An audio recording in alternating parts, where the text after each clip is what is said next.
लोग पिस गए, इनको समझ नहीं है, माइशत को नहीं संभाल सकते। तो बजाय वो करने के सिर्फ और सिर्फ इन्होंने एक काम किया अब तक, और वो काम ये किया है कि 1100 अरब रुपए के अपने ऊपर जो करप्शन केसेस थे, अपने आप को एनआरओ दे के वो माफ़ करवा लिए। और उसके अलावा इन्होंने इदारे तबाह किए हैं ताकि इनकी करप्शन बच जाए। एफआईए को तबाह, नैब तबाह, सारे जो सिविल सर्विस, पुलिस का इस्तेमाल लोगों को दबाने के लिए। तो सिर्फ और सिर्फ इनकी एक कोशिश थी, और वो प्लानिंग मैं बड़ी देर से लोगों को कह रहा था कि इनका सिर्फ मकसद हमारे ख़िलाफ़ जो सारी इकट्ठी भी हुई पार्टीज़, जो लॉन्ग मार्चेस भी की, पीछे सिर्फ एक चीज़ थी कि किसी तरह ये हुकूमत जाए और ये आके अपने आप को एनआरओ दे दें। अब क्या लोगों का गुस्सा क्या है कि आपने लोगों को तैयार किया कि जी बहुत ज़्यादा महंगाई है, लोगों की मुश्किल हालात हैं, यहाँ जनाब लोग तबाह हो गए, और हर रोज़ इनकी स्टेटमेंट्स, महंगाई मार्च। अब लोग क्यों सड़कों पे निकल रहे हैं? सबसे पहले कि लोग ये पूछना चाहते हैं कि कौन सी क़यामत आ गई जब से हमारी हुकूमत गई, और जब से ये 2 महीने, सवा 2 महीने में जब से ये आए हैं, क्या हुआ चेंज कि कीमतें भी आसमानों पे चली गई, माइशत भी नीचे, रुपया भी नीचे गिर गया, स्टॉक मार्केट भी नीचे गिर गई। अब जो इंडस्ट्रियल ग्रोथ है, जिसकी वजह से रोज़गार लोगों को मिल रहा था, जो हमने 55 लाख नौकरियां दी थी, उसकी वजह कंस्ट्रक्शन सेक्टर था, उसको हमने उठाया। उसकी वजह थी इंडस्ट्री, लार्ज स्केल मैन्युफैक्चरिंग, जिसमें ग्रोथ हुई, रिकॉर्ड ग्रोथ हुई। उसकी वजह एक्सपोर्ट्स, टेक्सटाइल सेक्टर और सर्विसेज सेक्टर, इंफॉर्मेशन टेक्नोलॉजी के ऊपर 2 सालों में 75% ग्रोथ में, एक्सपोर्ट्स में इजाफा हुआ। तो वो क्या चीज़ हुई कि एक मुल्क एक IMF भी कह रहा था कि सस्टेनेबल ग्रोथ पे निकला हुआ था, ज़राअत में रिकॉर्ड ग्रोथ हो रही थी, यानी फसलों के अंदर रिकॉर्ड ग्रोथ हो रही थी, क्योंकि हमने पूरा एक प्लान बनाया हुआ था।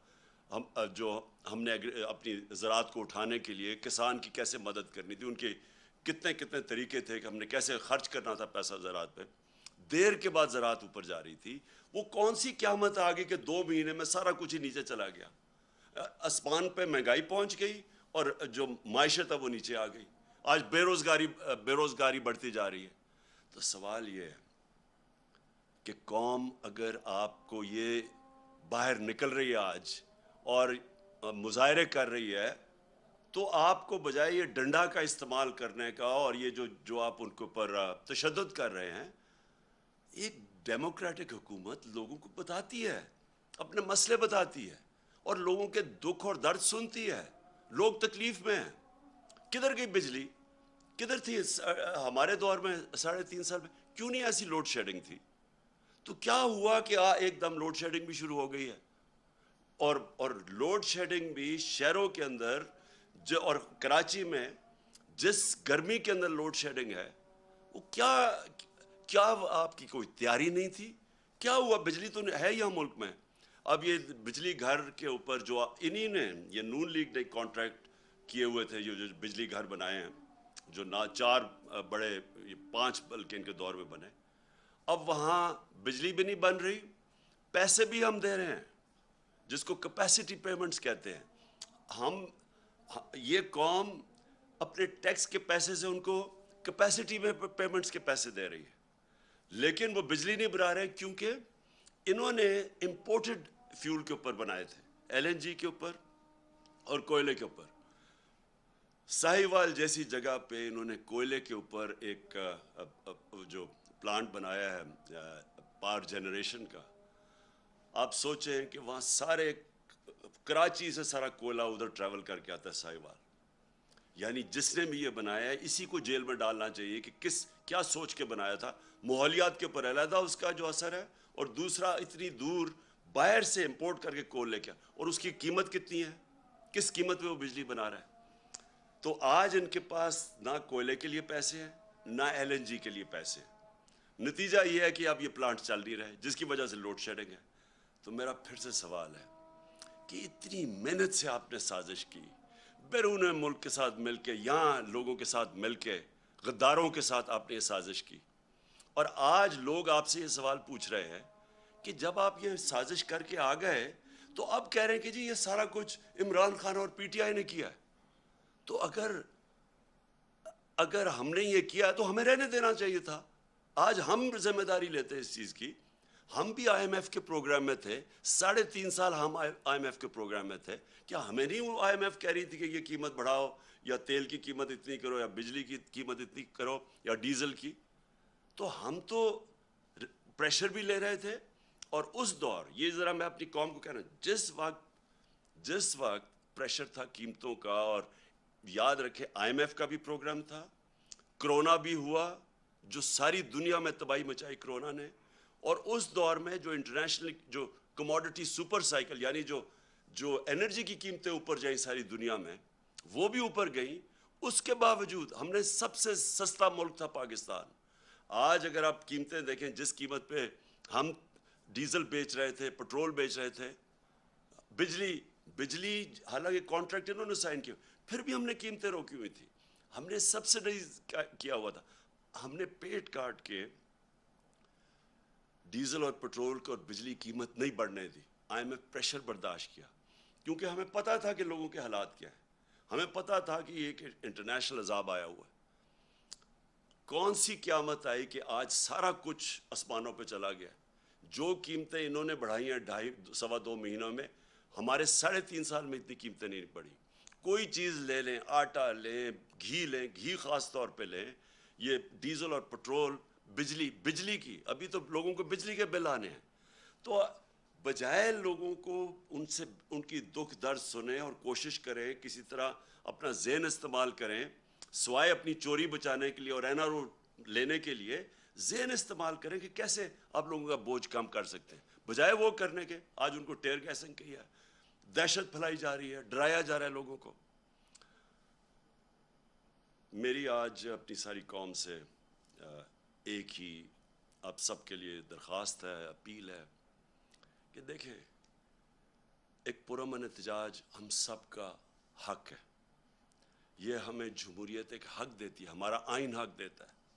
ہمارے جب ہم نے 25 کو جب احتجاج کیا, 25 مئی کو, انہوں نے جس طرح کا ظلم کیا لوگوں کے اوپر, فیملیز پہ, گھر میں رات کو 2-3 بجے گھس کے خواتین کو جس طرح انہوں نے چادر اور چار دیواری کو, ہماری روایت کو پیچھے رکھ کے جس طرح انہوں نے کیا, اس کی میں مارشل لاء میں تو شاید ایسا ہوتا ہو, کسی جمہوریت میں میں نے ایسے نہیں دیکھا. میں نے جنرل مشرف کی آمریت کے اندر, وہ بھی ملٹری ڈکٹیٹر تھے, میں نے اس میں اس طرح کا ظلم نہیں دیکھا جو انہوں نے کیا 25 کو. اور اب ہم پھر تماشا دیکھ رہے ہیں. یہ کر کیا رہے ہیں؟ سنبھالی ان سے معیشت سنبھالی نہیں جا رہی, قیمتیں ان سے روکی نہیں جا رہی, باہر پھر رہے ہیں ہاتھ پھیلا کے. وہ ان کی مدد جس طرح کر رہے ہیں, جس طرح میں نے کہا کہ وہ کوئی بھی فری لنچ نہیں ہوتا, یعنی کوئی مفت میں آپ کی مدد نہیں کرتا, وہ کوئی نہ کچھ آپ سے مانگ رہے ہیں. ان کو بھی خوش کرنے کے لیے انہوں نے ہماری نیشنل سیکیورٹی کو کمپرومائز کرنا ہے, وہ بھی اب دیکھتے رہے. تو اب اگر ان کا خیال ہے کہ صرف ظلم کر کے اور تشدد کر کے کسی طرح لوگوں کو کنٹرول کریں گے, ایسے لوگ کنٹرول نہیں ہوں گے. ابھی مہنگائی جہاں تک ہمیں پتہ ہے جولائی میں اور بڑھنی ہے, کیونکہ انہوں نے جولائی میں جو ایل این جی تھی وہ نہیں آ رہی. اب ان کے پاس جو یہ سمجھ رہے تھے کہ یہ باہر سے چیزیں, یہ فیول خرید لیں گے, یہ کوئلہ یا ایل این جی, وہ ان کے پاس وہ وسائل نہیں ہے, کیونکہ قیمتیں اوپر چلی گئی ہیں. لہٰذا میں آج اپنی ساری قوم کو کہہ رہا ہوں کہ میں 2 تاریخ کو ہفتے کی شام کو اسلام آباد میں انشاءاللہ ایک تاریخی ہم کریں گے پروٹیسٹ, پرامن, جو ہمیشہ ہم کرتے ہیں پرامن پروٹیسٹ. ہم سارے شہروں کے اندر بھی لوگوں کو کہہ رہے ہیں کہ پروٹیسٹ کریں, پشاور, لاہور, کراچی, ملتان, کوئٹہ, جتنے ہمارے بڑے شہر ہیں ادھر بھی ہم پروٹیسٹ کر رہے ہیں, اور ہم یہاں پریڈ گراؤنڈ پہ کریں گے. میں یہ چاہتا ہوں کہ ایک زندہ قوم بن کے ہم سارے ان پروٹیسٹ میں شامل ہوں. ہم توڑ پھوڑ نہ کریں کیونکہ اپنے ملک کو ہی نقصان پہنچتا ہے, لیکن پرامن احتجاج ہم سب کریں بتانے کے لیے کہ ایک جمہوریت میں یہ ہمارا حق ہے, اور حکومت کا فرض ہے کہ وہ لوگوں کی آواز سنیں. حکومت ڈنڈے سے کبھی بھی جمہوریت نہیں چلتی. हुकूमत अगर डंडे बरसाएगी और टेयर गैस करेगी, जमहूरियत ऐसे नहीं चलती। जमहूरियत चलती है इखलाकी कुव्वत से, जिस्मानी कुव्वत से जमहूरियत नहीं चलती, वो डिक्टेटरशिप चलती है, वो बादशाह से चलती हो। जमहूरियत चलती है इखलाकी कुव्वत से। इस गवर्नमेंट को बताना पड़ेगा कि क्या तरीका है इनका इस कौम को, जो एकदम आपने ये साजिश करके, और साजिश करके इन्होंने सबसे पहले पाकिस्तान में एक सियासी बुरान पैदा किया। श्रीलंका के अंदर पहले माशी बुरान आया, फिर सियासी बुरान आया। पाकिस्तान के अंदर पहले सियासी बुरान पैदा किया गया साजिश करके, जब मुल्क बिल्कुल ठीक चल रहा था।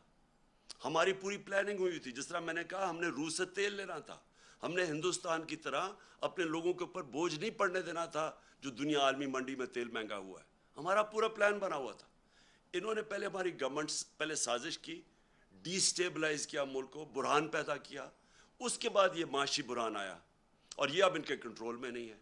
और मैं वाजे कर दूं फिर से, मैंने और फिर शौकत तरीन को भी मैंने कहा कि न्यूट्रल्स को बताओ कि बड़ा अच्छा आप न्यूट्रल बनना चाहते हैं, लेकिन ये याद रखें कि मुल्क बहुत बड़ी कीमत अदा करेगा इस ये जो अब पॉलिटिकल डिस्टेबलाइजेशन, ये जब सियासी बुरहान आएगा, इसकी मुल्क कीमत अदा करेगा। और इनसे मुझे पता था नहीं संभाला जाना, क्योंकि शहबाज शरीफ की तो सारी डेवलपमेंट इश्तिहारों में होती है।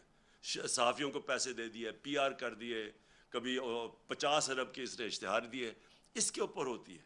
ये जो एक दुनिया के अंदर क्राइसिस आया, जो हम बड़ी मुश्किलों से निकल रहे थे इसमें से, और निकलते गए। अल्लाह का करम है, जिस तरह हम कोरोना से निकले, दुनिया मिसाल देती है पाकिस्तान की। हम निकलते जा रहे थे और हमें पता था कि अगर एक दफ़ा सियासी बुरहान आया ये होना है, क्योंकि इनकी तो नीयत ही कभी नहीं थी, ना इनकी सलाहियत थी मुल्क को बुरहान से निकालने की। इनको तो हमें पता था ये किस लिए आ रहे हैं, वो इन्होंने कर दिया। 1100 अरब रुपया अपना इन्होंने माफ़ करवा लिया। 1100 अरब रुपया, इसका आधा भी अगर हम सब्सिडाइज कर दें तो लोगों पे बोझ ना पड़े। 500 अरब की अगर हम सब्सिडी दे दें इस वक्त बिजली और तेल पे, हम रोक सकते हैं ये जो प्रेशर पड़ा हुआ है अवाम पे। लेकिन वो पैसा हजम कर गए हैं और सारा बोझ इन्होंने अवाम के ऊपर डाल दिया। तो मैं इसलिए अपनी सारी कौम को आज अपील कर रहा हूँ और दरख्वास्त कर रहा हूँ कि देखें, हम तोड़ फोड़ से मुल्क को नुकसान होता है, लेकिन जो हम कर सकते हैं, हम निकलें, पुरअमन एहतजाज करें, लोगों को बताएं कि हम एक जिंदा कौम है। हम ये चुप करके ये जुल्म जो कर रहे हैं इस मुल्क पे, कि खुद अपने आप को अरबों रुपए की करप्शन बचाएं और यहाँ इस मुल्क के ऊपर बोझ डालें, हम ये बर्दाश्त नहीं करेंगे। और ये जो एक आखिर में इन्होंने एक ड्रामा शुरू किया है कि पाकिस्तान को इन्होंने निकालने के लिए कोई एहसन इकबाल ने कोई ड्रामा शुरू किया है कि हम इकॉनमी को कैसे रिवाइव करेंगे। अगर आपने वो बजाय ये सारे पैसे खर्च करके ये ड्रामा करने के, मैं आपको आखिर में बताता हूँ कि आप कैसे आपके पास एक ही तरीका है कि हमारी माशरत को ठीक कैसे कर सकते हैं। जरदारी ख़ानदान और शरीफ ख़ानदान को जो बाहर अरबों डॉलर पड़ा है, आप आधा ही वापस ले आए ना, तो वो ये बुरहान से निकल सकता है। सिर्फ एक रास्ता है, बाकी आपके पास और कोई दूसरा रास्ता नहीं है। और कौम के पास सिर्फ एक रास्ता है, साफ और शफाफ इलेक्शन। साफ और शफाफ इलेक्शन के बाद अलावा कोई और दूसरा रास्ता आज नहीं है। जो पंजाब के अंदर हो रहा है, 2.25 महीने से एक गैर आइनी, एक अनलॉफुल गवर्नमेंट वहाँ बैठी हुई है हमजा शरीफ की। इसकी कोई बुनियाद नहीं है, कोई आइनी इनको हक नहीं है। शुक्र है वहाँ अदालतों ने अब पहले तो इलेक्शन कमीशन को एक्सपोज कर दिया कि उन्होंने गैर आइनी तरीके से हमारे 5 रिजर्व सीट्स को मौका नहीं दे रहे थे। वो शुक्र है अदालत ने उनको एक्सपोज कर दिया, क्योंकि इलेक्शन कमीशन इतनी, मैंने अपनी ज़िंदगी में एक जानबदार, एक बायस्ड इलेक्शन कमीशन मैंने नहीं देखी जो एक्सपोज होती जा रही है। दूसरी चीज़, अब पंजाब के अंदर लग रहा है कि अब हमजा शरीफ की हुकूमत नहीं रहेगी। और मैं आज ख़ास तौर पे आखिर में, क्योंकि 20 बाई इलेक्शंस आ रहे हैं पंजाब में, मैं अपनी पुलिस और अपनी ब्यूरोक्रेसी को मैं उनको पैगाम देना चाहता हूँ कि देखें, जो अभी तक आप हरकतें कर रहे हैं, जो आपने इनके हुक्म के ऊपर, ये शरीफ माफिया के हुक्म के ऊपर जो आपने 25 को जुल्म किया लोगों के ऊपर, और ये जो जिस तरह की इस वक्त دھاندلی کی تیاریاں ہو رہی ہیں پنجاب کے بائی الیکشنز میں. دیکھیں اب کوئی چیز چھپی نہیں رہتی ہے, سوشل میڈیا کا زمانہ ہے, سب کی شکلیں بھی ہمیں پتہ ہے جن پولیس آفیسرز نے ظلم کیا ہے, یہ سارا ریکارڈ کے اوپر ہے. اب جو یہ آپ حرکتیں کر رہے ہیں انہوں نے تو رہنا نہیں ہے, لیکن آپ جو تنخواہ دار لوگ ہیں آپ کے لیے مشکلات آئیں گی اگر آپ نے غیر قانونی اور غیر قانونی سٹیپس ہمارے خلاف کیے. میں یہ صرف آپ کو اس لیے کہہ رہا ہوں کہ ہر تنخواہ دار کا اپنی فیملی کو سنبھالنے کا وہ سوچتا ہے کہ اپنے بیوی بچے ہیں ان کے لیے. تو اگر آپ نے یہ غیر قانونی چیز کی جو ابھی تک آپ کر رہے ہیں اور جو آپ میں سے کر رہے ہیں وہ سب کو ان کا ہمارے پاس ریکارڈ ہے. اور جن پولیس والوں کو جس طرح میں نے کہا وہ تو اب ویڈیو کے اوپر آ گیا ان کی شکلیں. تو دیکھیں یہ ملک بڑی تیزی سے نیچے جا رہا ہے اس سازش کی وجہ سے اور ان لوگوں کی وجہ سے. اور آپ جو بھی پاکستانی ہیں اگر آج آپ کو نہیں نظر آ رہا کہ 2.25 مہینے میں کدھر سے کدھر لے آئے ہیں پاکستان کو اور اب مزید اور آگے کدھر جانے لگا ہے, آپ کو اگر ابھی نہیں آپ کو پتہ تو آپ کو پتہ چل جائے گا. تو اس لیے میں سب کو پھر سے آخر میں دعوت دے رہا ہوں, پرامن احتجاج ہفتے کی شام کو میں پریڈ گراؤنڈ ہوں گا اور سارے پاکستان کے شہروں میں انشاءاللہ میری قوم نکلے گی. پاکستان پائندہ باد.